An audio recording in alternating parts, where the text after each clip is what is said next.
Salut à tous, c'est encore moi, Patrick Duval. Je vous rappelle que sur ma chaîne, je parle de tout ce qu'on peut faire soi-même. Abonnez-vous si vous aimez bricoler, il y aura plein de choses intéressantes. Et maintenant, passons directement au sujet de cette vidéo. Fabriquer des blocs de ciment de grande qualité, et pour que le processus de fabrication soit rapide, vous avez besoin d'un moule, facile et simple à démonter et à assembler.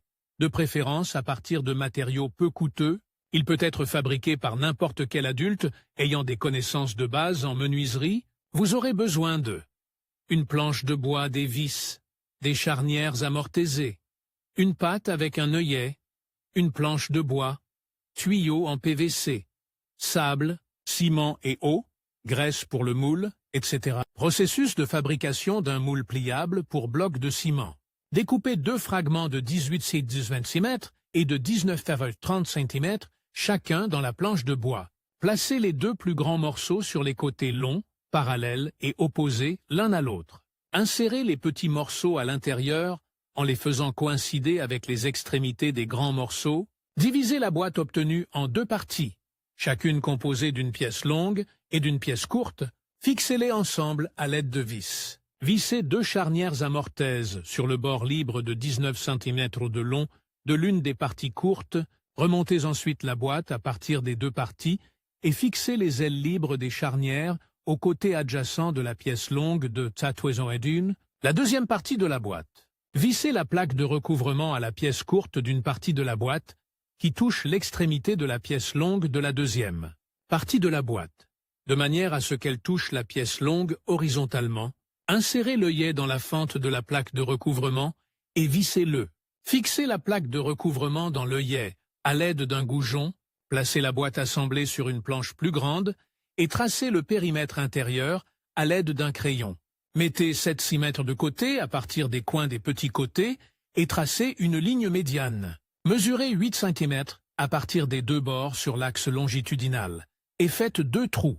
Placez la mèche de centrage du foret de 102 mm de diamètre dans les trous et percez deux grands trous.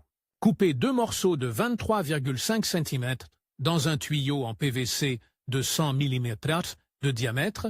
Faire 4 entailles peu profondes à une extrémité des tuyaux. Chauffer, coller les cercles en bois sur la circonférence et les insérer dans les tuyaux au niveau des extrémités.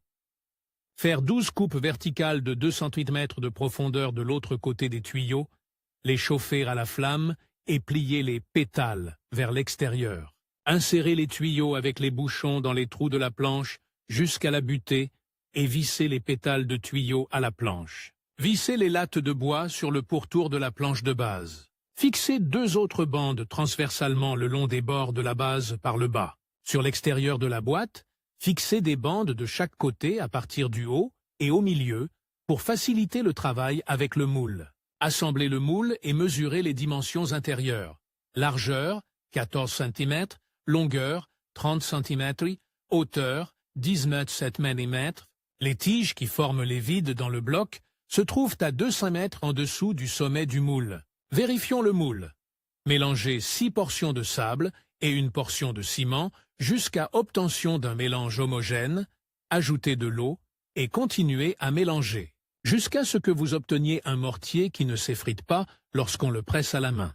Enduire de graisse l'intérieur du moule, le remplir de mortier jusqu'à la moitié, le secouer et le tasser plusieurs fois, ajouter le mortier et compacter à nouveau en secouant et en tassant, remplir le dernier moule, presser et lisser la surface à l'aide d'une truelle en éliminant l'excédent de mortier, conserver le mélange dans le moule, puis le retourner et retirer la base avec les tiges. Ensuite, nous retirons le goujon de l'œillet, nous inclinons le recouvrement et nous ouvrons le coffrage.